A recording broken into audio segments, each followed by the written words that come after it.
Vamos a ser compañeros de nalga. Total es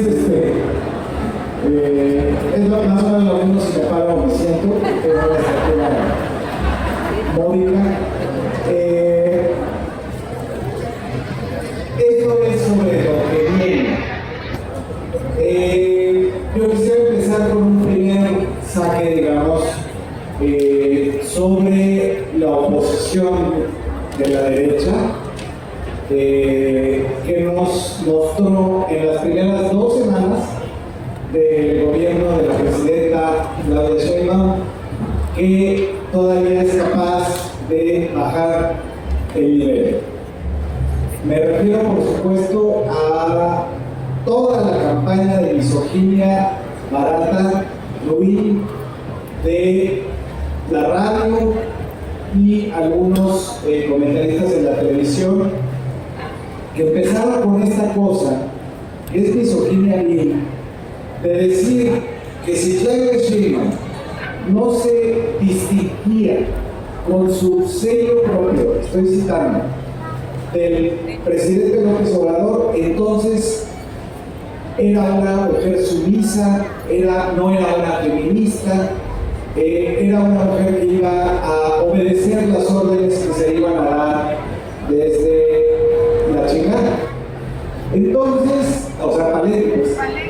Y entonces empezaron con esta cosa, los medios de comunicación, porque en el fondo lo que querían era que Claudia Sheinbaum hiciera algo imposible, que es separarse del movimiento del que es fundadora, que es el obradorismo, de Morena, de la que es fundadora, y no aplicar la reforma judicial que todos nosotros habíamos votado, porque fue desde el 2019 un tema de debate en el país y porque estaba en los 100 puntos de la campaña de Claudia Sheinbaum y es parte son 3 puntos de los 100 puntos del programa de gobierno, donde dice: vamos a elegir a los juzgadores, vamos a quitar el Consejo de la Judicatura y a formar un tribunal para enjuiciar a los que sean corruptos, y finalmente se va a limpiar en 2 etapas el Poder Judicial en México. Querían que se desdijera de eso. Entonces, si no lo hacían, estos medios de comunicación decían: es sumisa a un hombre. Eso es misoginia, es decir, es considerar a las mujeres inferiores a los hombres. Es decir, que una presidenta está usurpando un terreno que no le corresponde, a pesar de que le dimos 36 millones de votos, que le dimos la votación en todo el país. No hubo un estado en el que perdiera Claudia Sheinbaum, no hubo una clase social en la que perdiera, ganó en todas las escolaridades, niveles de ingreso, geografías, profesiones, etc. Es decir, hay un mandato democrático de nosotros a la presidenta, y los medios de comunicación decían: si no es indiferencia, es sumisa.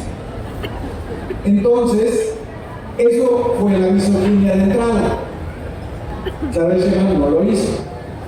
Y luego siguieron una serie de descalificaciones ya groseras. Por eso digo que siempre pueden ir un paso más abajo, que fueron las del caricaturista del Financiero Antonio García Nieto, poniendo en redes sociales unas imágenes sexualizadas, trucadas, de Claudia Sheinbaum, Beatriz Gutiérrez Müller, Luis Alcalde, Andrea Chávez Treviño, que es la senadora por mayoría del estado de Chihuahua, por mayoría.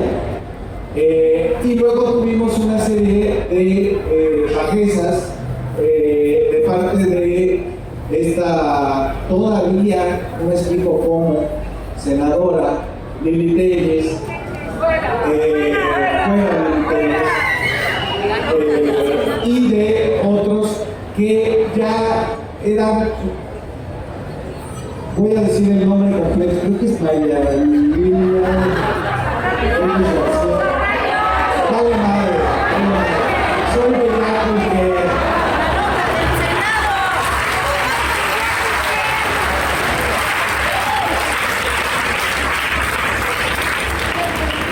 Entonces, eso nos revela, digamos, que la oposición está dispuesta a ir todavía más abajo. Y les voy a dar nada más un dato para que vean el efecto que va a tener esto en ellos.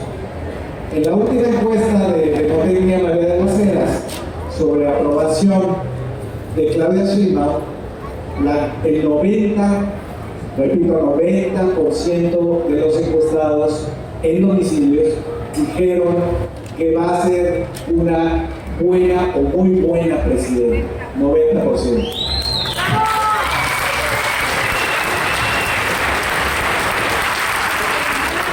Solo el 7% dijo que va a ser mala. Y ese es el 7% que representan gente como Lili Telles, como el PAN, el PRI, Alito, el Saco de Pus. Eso es lo que significa en el país, son 7%. Y entonces empiezo este saque de lo que viene diciendo, pues no va a haber oposición durante un buen rato. ¡Qué bueno!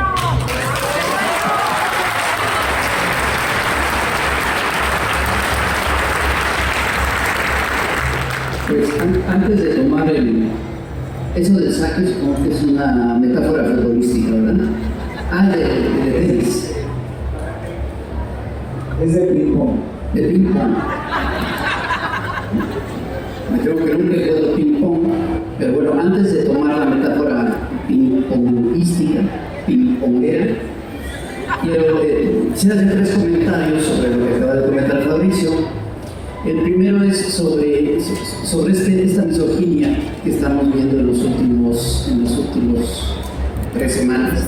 Pero hablemos desde que empezaron las campañas. Ha sido a lo largo de todas las campañas que si bien la oposición decidió nominar a una candidata mujer, fue solamente porque la candidata de Morena era mujer. O sea, el hecho de que Claudia Sheinbaum fuera la candidata de Morena los obligó a nominar a una mujer como candidata. Porque se iba a ver pésimo, porque además la candidatura, la campaña de la oposición iba a ser de golpeteo en contra de la candidata de Morena. Iba a ser muy agresiva y se iban a ver pésimos si era un hombre el que hacía todo esto. Entonces se les obligó a poner a una mujer candidata. Claro que yo no sé en la cabeza de quién se le ocurrió que fuera Xochitl Gálvez. Parece que fue Héctor Aguilar también, lo cual muestra la increíble inteligencia de Héctor Aguilar también. Pero bueno, de cualquier manera todos se lo agradecemos porque fue la mejor candidata que pudieron tener, y en especial los caricaturistas lamentamos mucho que haya perdido, porque les hubiera dado una cantidad impresionante de material durante todo el sexo. Pero bueno, efectivamente se hizo esta campaña de misoginia y sucede algo curioso que es, bueno, no sé si sea curioso, pero es algo que lo retrata perfectamente a la oposición o a la derecha, que es durante todo el sexenio de López Obrador, lo que hubo fue un ingrediente de clasismo y de racismo terrible en contra de López Obrador, porque ¿cómo era posible que un acto estuviera en la presidencia? ¿Cómo era posible que un plebeyo fuera presidente? ¿Cómo era posible que un representante, alguien que pertenece a la clase, que para ellos solamente sirve para eso, para servirles, o sea, alguien que pertenece a una clase que es para servirles, era el presidente? Eso era inaceptable. Entonces, buena parte de la oposición al observador estuvo basada en eso, en el clasismo más vil.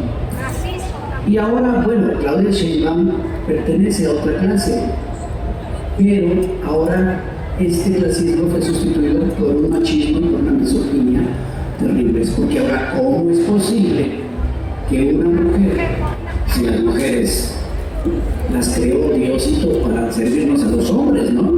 Entonces, ¿cómo es posible que una mujer sea no solo la presidenta, sino la comandanta general del ejército, de las Fuerzas Armadas? ¿Cómo es posible que una mujer esté en esa posición de poder? Y de ahí alguna renuencia que tuvieron muchos, porque siguen teniendo, de llamarla presidenta, ¿no? Cuando esto, cualquier lingüista lo sabe, es curioso cómo hay tanta reticencia en decirle presidenta, que porque no, porque es presidente, porque la E pues es neutra, se les dice igual, sea hombre, sea mujer. Pero durante muchísimos años, a las mujeres que se dedicaban al trabajo doméstico les llamaron sirvientas o nada, y ahí no les importó y no les pareció que tenía que ser sirviente, no, les decían sirvienta, ahí no les importó. En cambio ahora les molesta mucho tener que decir presidente. Entonces se hizo este cambio, ¿no?, entre lo que es el clasismo y el racismo, con ahora la misoginia, que de todos modos sigue estando lo otro, ¿no? Es algo que vamos a tener que seguir enfrentando en contra de esta derecha.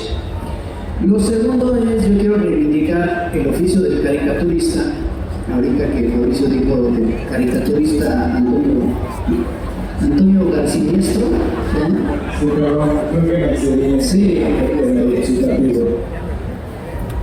este personaje, como bien ya explicó Fabricio, ni siquiera en su oficio como caricaturista, sino en Twitter, durante muchos años ha estado insultando, calumniando, en fin, manejando un nivel bajísimo.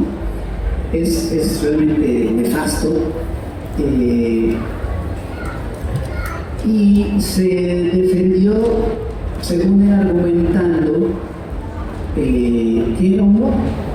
Entonces dijo que si lo van a, incluso si lo van a demandar penalmente por haber hecho lo que hizo, eso era terrible porque era humor, y que entonces el humor está en riesgo, lo cual es una mentira absoluta. ¿O no? Yo lo que pienso es, si el humor que es clasista y racista, si el humor que se burla de las víctimas, si el humor que se basa en mentiras, en noticias falsas, si el humor que se basa nada más en chismes, si ese humor está en riesgo, perfecto, que ese humor muera, porque el humor real tiene que ver con dos cosas, con la inteligencia y con la ética.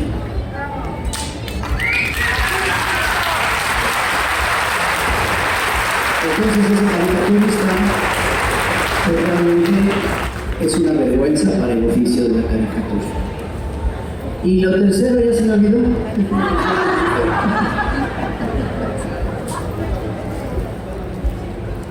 Ah, sí, y lo tercero.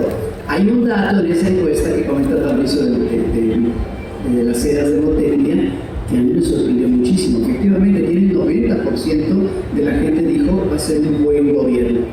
Pero había un apartado que era la calificación que le daban por partidos, o sea, por gente que se reconocía como de un partido político. Entonces, obviamente los de Morena pues, le daban 10, ¿no? Pero los panistas le daban 7. O sea, entre los panistas, entre la gente que se reconoce como humanista, le daban 7% de calificación a Claudia Sheinbaum. Pobre Marco Cortés, no sé qué gasto. Pero bueno, ya regresando al ping-pong, qué bien, yo creo que recurriendo a esta conocida frase de para saber uno hacia dónde va, tiene que saber de dónde viene. Yo creo que no está mal y es muy importante no dejar de hacer una revisión de lo que fueron los gobiernos neoliberales, de lo que fue esta derecha que ahora está en la oposición cuando estuvo en el gobierno. Y lo que hizo fue un gobierno de delincuentes, un gobierno absolutamente de ampones. Y no es una opinión no es una opinión personal, pues, subjetiva, no. El viernes pasado sentenciaron a 38 años de cárcel al secretario de Seguridad Pública de Felipe Calderón.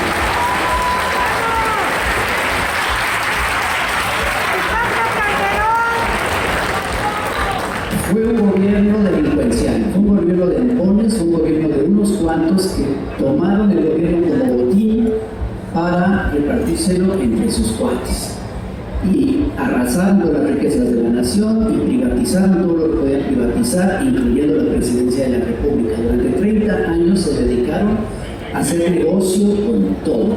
No es que no hubiera dinero, es que de todo hacían negocio y de todo se lo robaban. Entonces, esta derecha, si en el poder fue tan irresponsable que jamás le importó el país y jamás le importaron los millones de mexicanos que vivimos en este país, como oposición iba a ser igualmente irresponsable. Y eso es lo que ha hecho a lo largo de todo el primer sexenio de la Cuarta Transformación y es lo que va a seguir haciendo en el segundo sexenio de la Cuarta Transformación. Mentir, calumniar y confiarse en la desinformación que pueda tener afortunadamente cada vez un sector más pequeño de la sociedad, porque eso es lo realmente importante que hubo en el sexenio de López Obrador, el cambio de conciencia de la gente. Hace no muchos años, yo creo que casi nadie de nosotros podría decir el nombre de los ministros de la Suprema Corte de Justicia. Si acaso sabíamos cómo se llamaba el presidente de la Corte, tal vez, pero éramos incapaces. Nosotros los moneros que nos dedicamos a esto no conocíamos los nombres de todos los ministros de la Corte. Sabíamos el de presidente y alguno que otro. Les aseguro que ahora todos los que estamos aquí podríamos mencionar 6, 7 o hasta 8 de los ministros de la Corte. Eso en un pueblo es oro molido, es lo más importante que puede haber en una sociedad.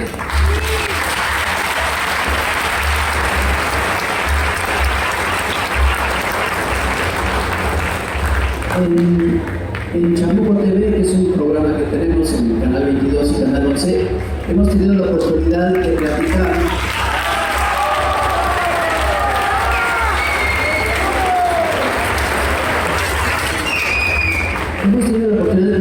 con amigos de otros países y recientemente platicamos con Irene Montero, una diputada española, diputada de hecho, y después platicamos también con Jeremy Corbyn, político inglés, y con el maestro Juan Carlos Monedero, que está aquí presente.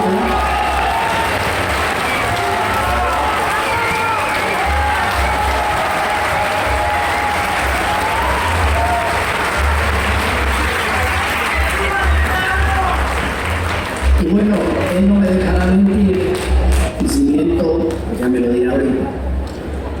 Pero ellos, Irene Montero y el mismo Jeremy Corbyn, espero que Juan Carlos, nos han dicho que envidian lo que está sucediendo en México. Lo que está pasando en México es, como bien dijo el observador, un momento estelar.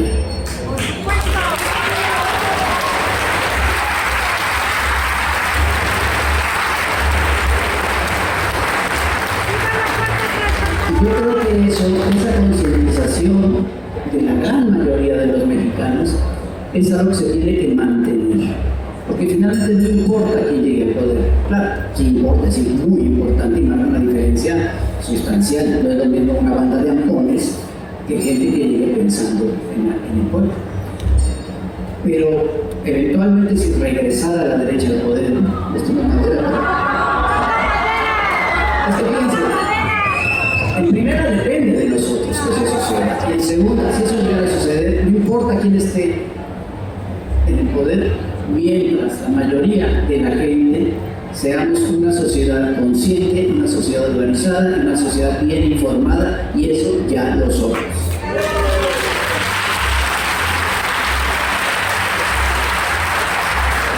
Y para seguir manteniendo eso, seguimos enfrentándonos aún, y aquí le voy a regresar la pelotita a Fabricio, seguimos enfrentándonos a algo que sigue siendo muy poderoso, que hubo el cambio en la presidencia, se logró mayoría ahora, pero sigue habiendo un poder terrible, muy fuerte, que es el poder económico, que está perfectamente mafiado con el poder mediático, y que ambos dos poderes se han ido a refugiar en un tercer poder, que es el poder judicial. Ahora sabemos que en México hay 3 poderes, bueno, ahora hay 5 poderes. Está el poder ejecutivo, el poder ejecutivo, al frente del cual está nuestra presidenta Claudia Sheinbaum, está el poder legislativo, pero está el poder judicial amafiado con el poder económico y el poder mediático. ¿Qué es lo que tenemos que hacer en contra para enfrentarnos a estos 3 poderes? Sí, yo creo que tenemos que reconocer, lo decía yo en la presentación de mi novela, tenemos que reconocer el orgullo de que hemos hecho esta transformación. Tenemos que reconocernos no solamente como participantes de esta transformación, sino como autores, sujetos políticos de esta transformación. Creo que ahí es donde está una de las más profundas reformas culturales que logramos entre todos. Fue un fenómeno que se dio a partir de y todos ustedes que participaron en ello, nos acordamos de eso, cuando participamos en contra del desafuero de Andrés Manuel López Obrador aquí mismo. Éramos 1 millón de personas diciendo a Vicente Fox, no puedes sacar a un candidato de la boleta, no puedes. Y no lo hizo finalmente. Fue el primer triunfo que tuvimos como movimiento. Y tenemos que reconocer que no obstante ahorita hablamos de los que somos los honoris causas perdidas, todas las batallas perdidas que dimos y que resistimos y que seguimos, de todas esas causas perdidas ganamos una, y fue la más importante, la presidencia de la República.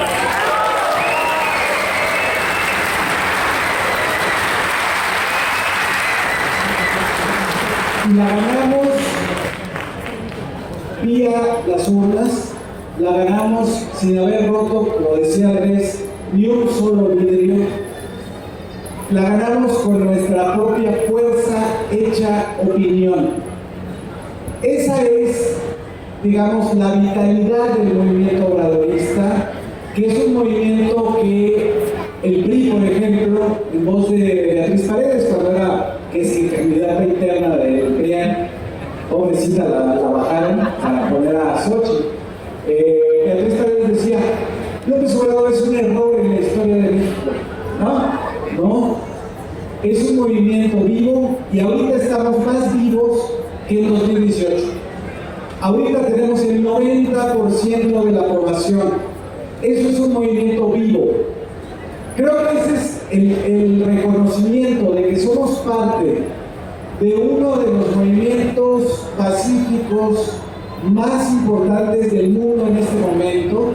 Lo que tenemos que reconocer, tenemos que estar orgullosos, satisfechos, felices de haberlo logrado entre todos, y haber logrado no solamente llevar a Claudia Sheinbaum con 36 millones de votos, 6 millones más que a Andrés Manuel López Obrador, sino haber conseguido las 2/3 partes del Congreso.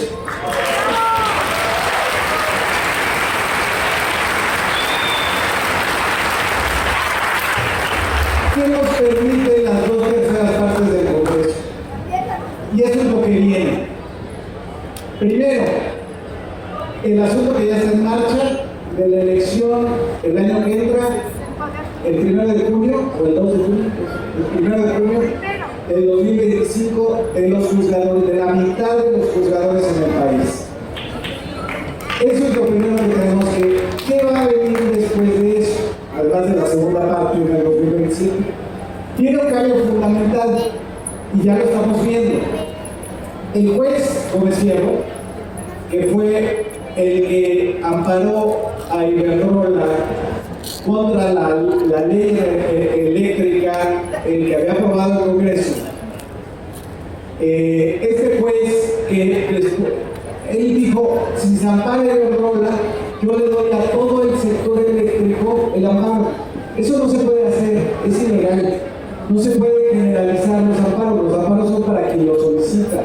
Bueno, él hizo eso, no solamente no tuvo un castigo de la judicatura, que se supone que para eso es, sino que lo ascendieron.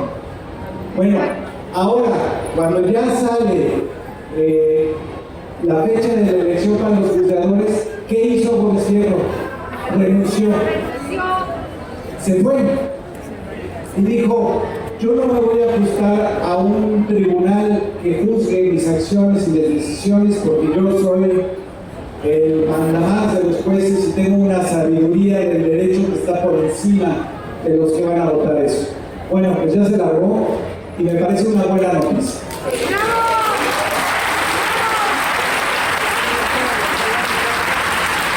Muchos de ellos van a renunciar antes de enfrentar una elección popular.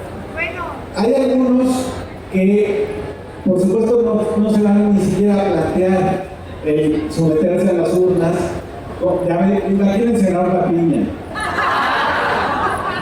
No puede ser, ¿no? O Alcántara de Carrancá, o Aguilar Morales, que escondían los expedientes de Salinas Pliego para que no pagaran impuestos.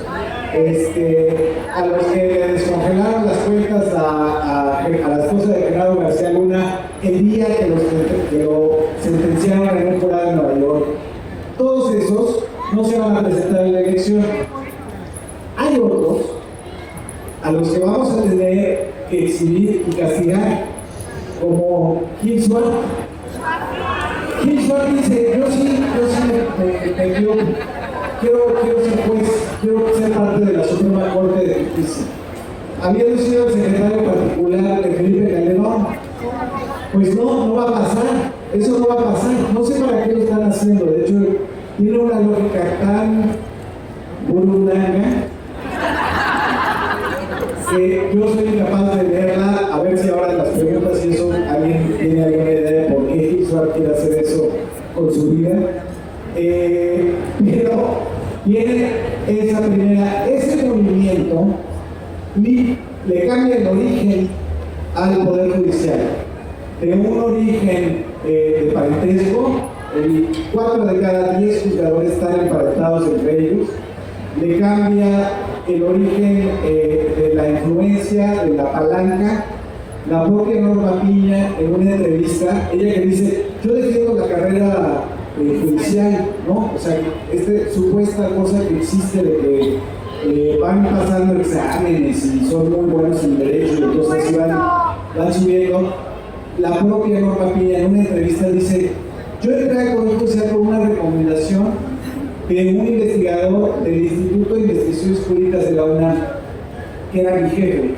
Yo no he litigado, yo nunca he estado en un juzgado, lo dice en la entrevista. Es decir, ella misma simboliza cómo llegan los juzgadores del Poder Judicial a sus puestos. Bueno, les vamos a cambiar el origen.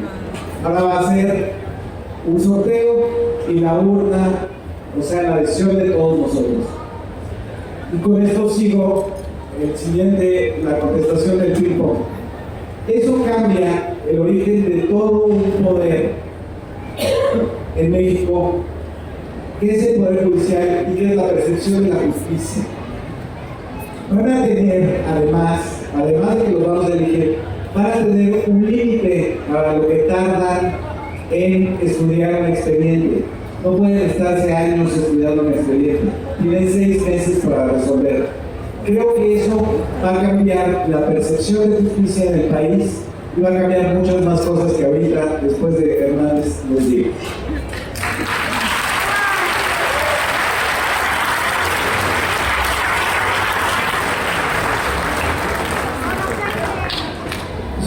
pong muy raro, pero bueno. Yo no juego ping pong,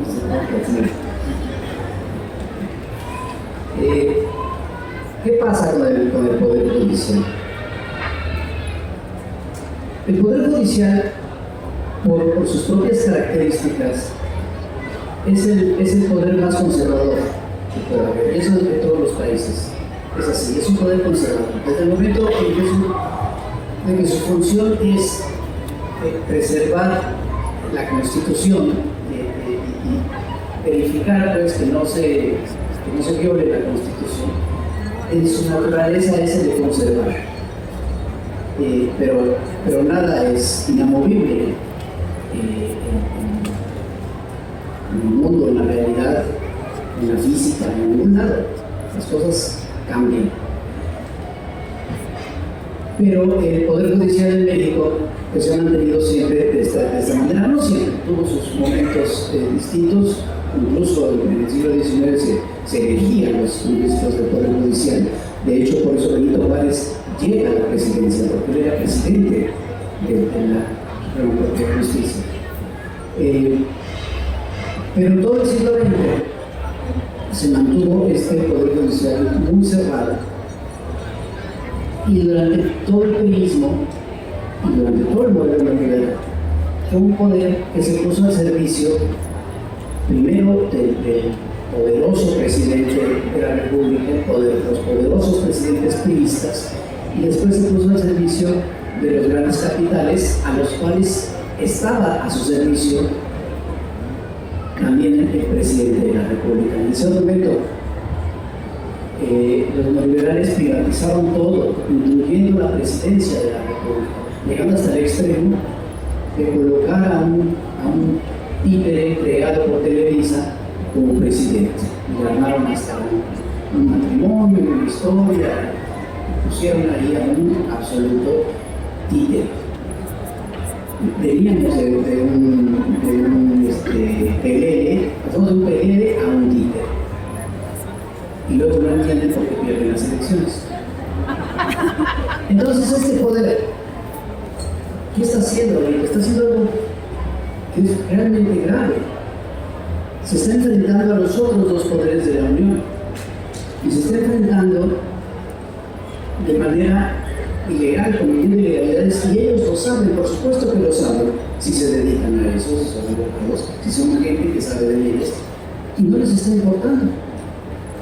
Y sabemos ahora que Norma Piña, la ministra presidenta de la Suprema Corte de Justicia, se estuvo reuniendo con gente de Caleb González, con Reyes Heroles, con Alito, después se reunió con Aguilar Camil, de nuestras reuniones, las reuniones de los jueves. Finalmente son los mismos, son la misma oposición que lleva más de 6 años dedicada de lleno a la calumnia de la mentira y a la defensa de sus privilegios. Por eso decía hace un momento, fueron y se refugiaron en el Poder Judicial y ahora están actuando de esa manera facciosa. El Poder Judicial de la Nación está actuando de manera facciosa para defender los intereses particulares de unos cuantos. Lo habían hecho históricamente. La diferencia es que ahora este país ya cambió, ya no pueden seguirlo haciendo, y no lo pueden seguir haciendo de manera impune. O sea, no solo no lo pueden seguir haciendo de manera impune, sino no lo pueden seguir haciendo, punto. Nosotros no podemos permitir que lo sigan haciendo. Y llegan hasta el colmo, hace unos días, de exigirle a la presidenta que baje del Diario de la Federación la reforma judicial. Incluso con la amenaza de que si no lo hace, la pueden hasta meter a la cárcel en prisión de 2 a 9 años. Yo quiero ver que se atrevan a hacer eso. ¿Cómo vamos a responder? Por lo menos, 36 millones de mexicanos.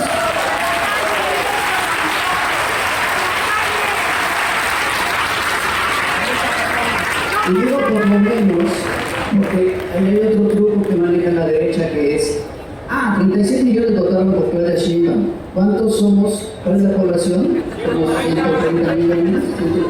Entonces son 90 y tantos millones que no estamos a favor de Claudia. Son idiotas. Ellos no me entendieron el álgebra. Reprobamos matemáticas, no sé qué pasa en sus cabezas. Obviamente no saben, pero hay gente que cree esta treta. No puede haber encuesta más representativa de lo que piensa una sociedad que unas elecciones. Claro, en la elección vota un padrón y de ese padrón votan algunos, pero los resultados son representativos de todo el universo que somos los mexicanos. Y viendo los números después de otras encuestas confiables, no las de ¿cómo se llama? Más importantes, encuestas que han demostrado el resultado, pues como bien digo al principio, o sea, mínimo hay un 80% de mexicanos están a favor de eso. Tal vez ese 80% no es parte de este movimiento, pero está a favor de que estas cosas cambien y está contenta con que se haya dado ese cambio. Entonces, en una situación con un cambio de esa magnitud, el Poder Judicial tiene que entender que no puede enfrentarse a los otros dos poderes, mucho menos con triquiñuelas legales e ilegales, y que tienen que someterse al soberano que es el pueblo de México.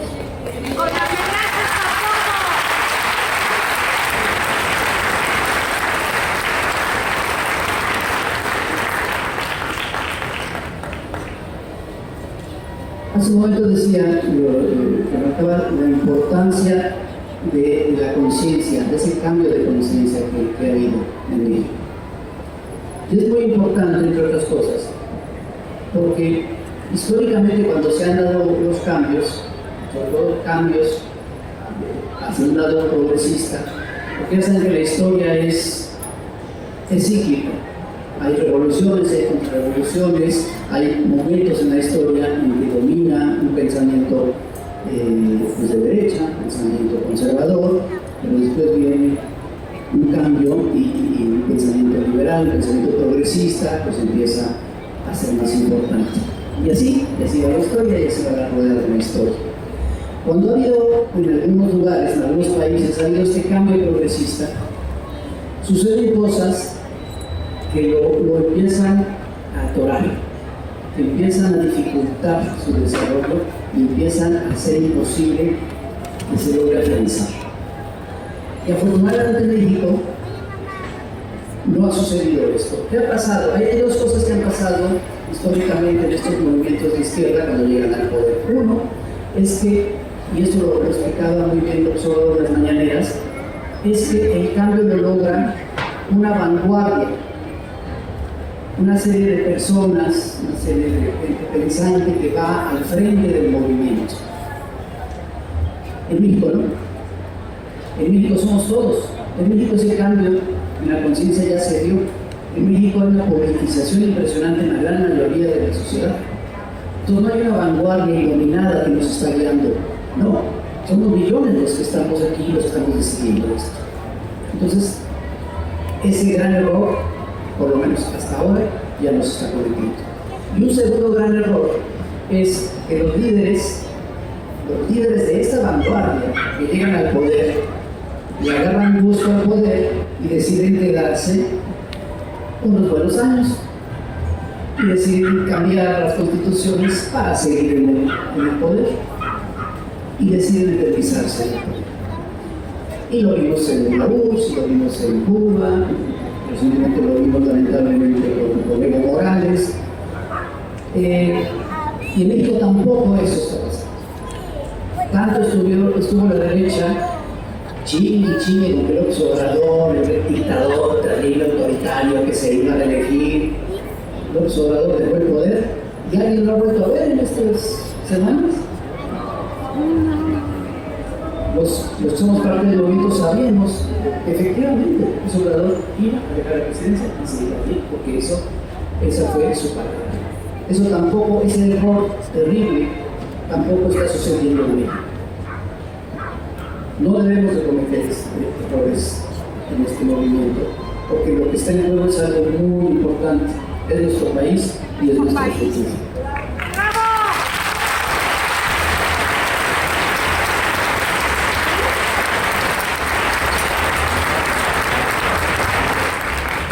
Y parte de lo que sigue, la pelotita para Mauricio, los medios de comunicación. ¿Cómo van a actuar los medios de comunicación? ¿Cómo van a actuar los medios corporativos que aparentemente están quitando de sus espacios a gente que ya eran verdaderas lastres para ellos y están convocando a gente nueva, gente inteligente, gente pensante, sobre todo gente honesta? Pero lo están haciendo porque les conviene o porque realmente ya entendieron el cambio que está sucediendo en México. ¿Cómo va a ser este terrible poder, ese poder mediático en los próximos años? Bueno, va a haber hablando de obstáculos, el poder mediático y los gringos, siempre. Sobre los gringos, me parece importante señalar un poco lo que hicieron en el cambio de gobierno en la presidencia mexicana. La DEA fue y secuestró al Mario Zambada, lo extraditó ilegalmente a los Estados Unidos y ahora lo va a juzgar. Generó un ambiente de confrontación armada en Sinaloa. Y lo hicieron para medir a la nueva presidenta. La nueva presidenta lo que hizo fue decir, hay que esperar la investigación, vamos a hacer una investigación propia. En el transcurso de la investigación, el embajador norteamericano que es Salazar, es el del sombrero, me parece muy simpático, y así son los gringos, parecen muy simpáticos. Hablo en contra de la reforma al Poder Judicial. Yo no estoy de acuerdo, el embajador. Y entonces, la decisión que tomó Claudia Sheinbaum fue: ese embajador no vuelve a hablar con ningún secretario de Estado. Si quiere saber algo, que vaya a Comunicación Social de la Presidencia y pregunte por un canal formal. Basta de que el embajador de Estados Unidos esté reuniendo y llamando a los secretarios de Estado mexicanos. Basta de la injerencia de los Estados Unidos.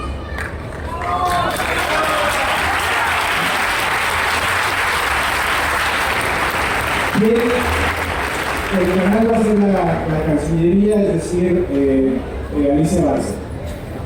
Y entonces viene con los Estados Unidos y con Canadá la renegociación del Tratado de Comercio para el 2026.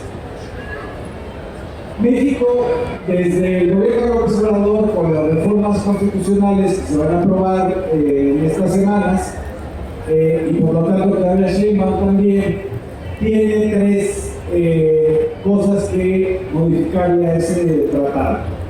La primera es: no se puede sembrar maíz transgénico en México. No se puede usar para consumo humano y no puede usarse el glifosato para cultivar. Ese precio está prohibido. Segundo, la minería a cielo abierto no está permitida. Adiós a las mineras canadienses. Y cuarto, que ya se aprobó, es la propiedad de la nación sobre el litio.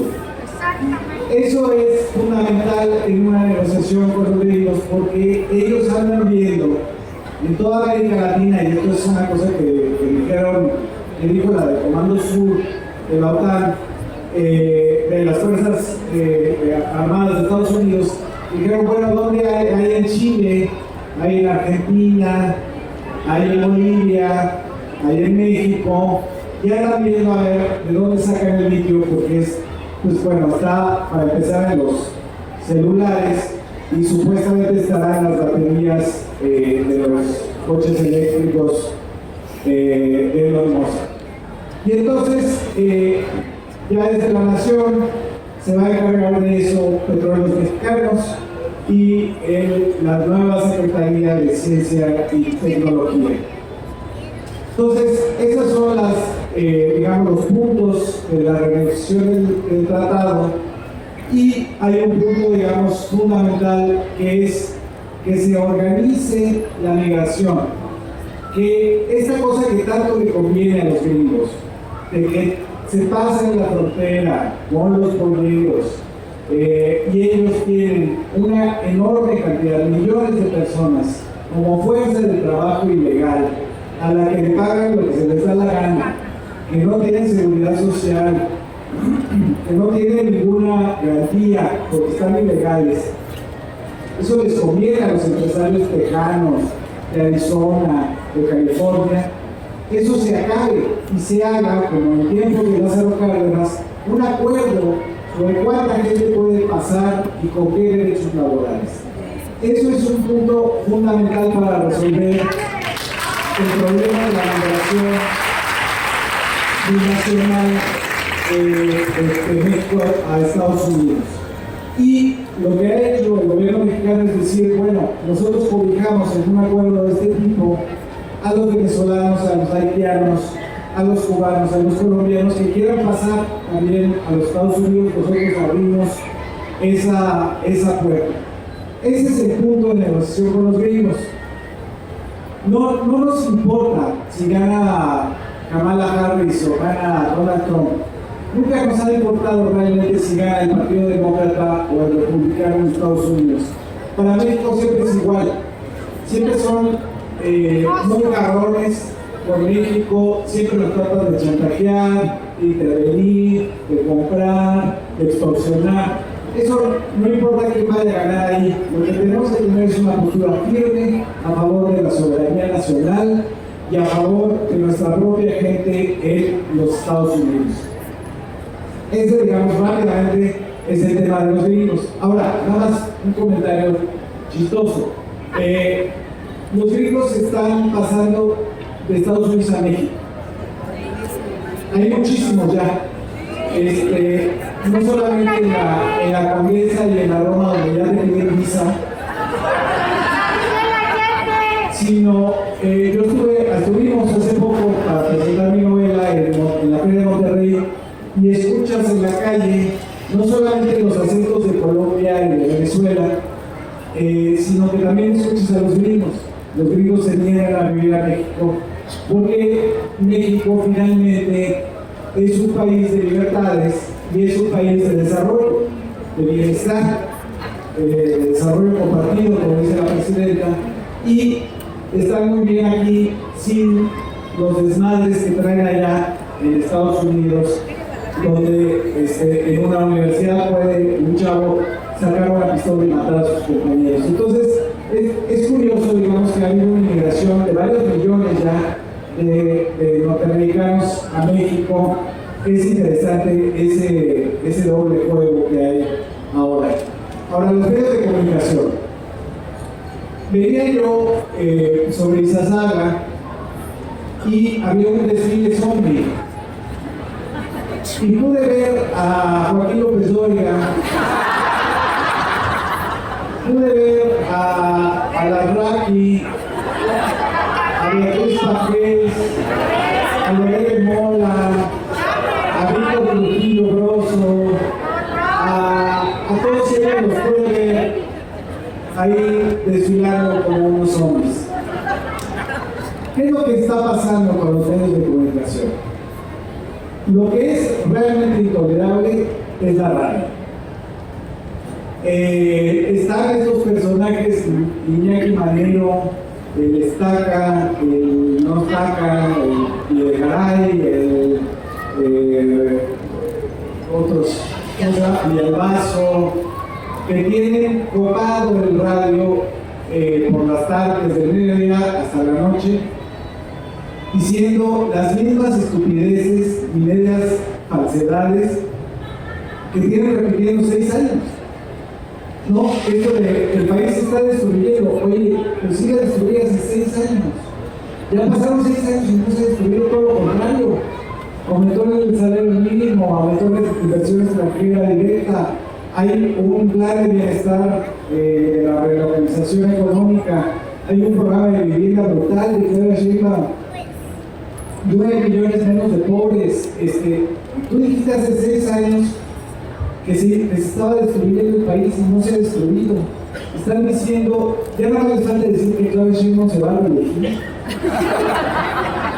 Bueno, entonces ese es un problema, digamos, grave, ¿verdad? ¿No? Porque es lo que oye la gente que va en el coche, que son muchos millones. Y bueno, hay que hacer algo con eso. El Estado mexicano tiene algunas radios públicas, el MED, la educación, el Politécnico tiene, pero tiene poca cobertura y hay que hacer un esfuerzo de hacer buena radio en esos medios. La televisión ha hecho varias cosas, digamos. Por un lado, TV Azteca ha emprendido una defensa a ultranza del deudor al SAT que tienen como dueño, que es Ricardo Salinas Pliego, y el famoso y entonces los ministros de la Corte le esconden los expedientes en los cajones. Háganme ustedes favor, cada vez parecemos más una película de Luis Estrada en ese poder judicial. Y entonces he emprendido campañas que tienen como objetivo no pagar impuestos. Y entonces dice, los libros de texto son marxistas, son comunistas. Dice, ya no le hagan caso a López Gatell, dice, hay que armarse, tenemos derecho a tener armas, porque, la inseguridad, porque Andrés Manuel saludó a la mamá del Chavo. Y entonces, ha emprendido una campaña que tiene como objetivo, y todos lo sabemos, no pagar impuestos. Porque si pagan los impuestos, y eso es lo que viene también, tendría que poner a la venta TV Azteca. Y rápidamente yo creo que tendría un muy buen postor que sería el Estado mexicano.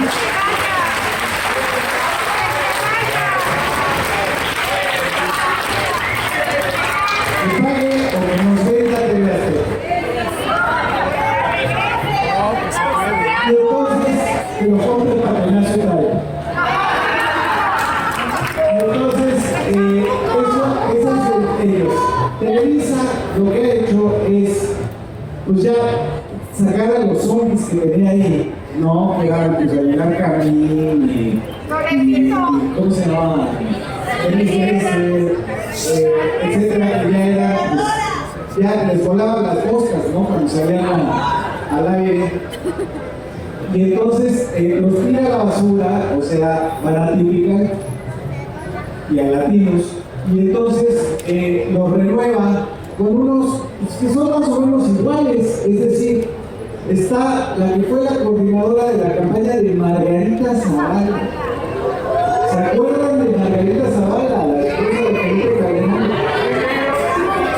Bueno, ahí la tiene ahora Televisa. Y tienen a una serie de derechosos que por ser poco conocidos creen que pueden digamos, excluir el punto de que siguen siendo los programas de Leo Superman de derecha. Pues sí, ponen ahí de repente a alguien, casi siempre mujeres muy jóvenes, muy listas, muy articuladas, que defienden de la 4T, pero sigue siendo una, no solamente contra 3 de la derecha, sino contra el propio moderador. Entonces, sigue teniendo más o menos lo mismo en Televisa. ¿Qué hay que hacer? Nosotros lo que hemos hecho como movimiento es apoyar a una serie de plataformas que dicen la verdad, que analizan la realidad y que son conocidas como youtuberos por una parte y otros que son canales más formales, una parte de youtuberos.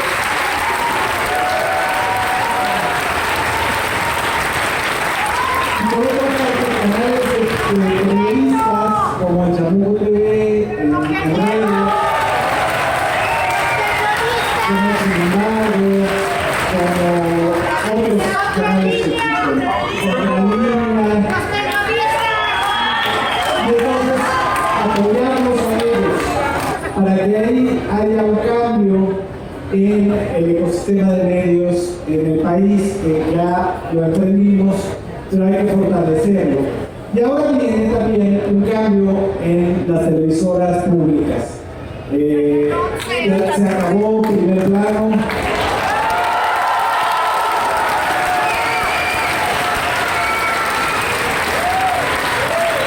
Y muchos de los canales, ustedes lo van a ver a partir de enero, van a empezar un cambio bastante fuerte en términos de contenido y del mensaje que van a lanzar a la sociedad mexicana. Y es, con esto termino, un movimiento doble, digamos.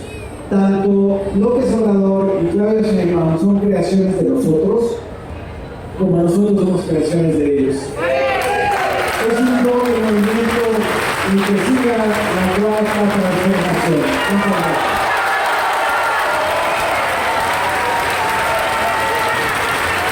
Para terminar,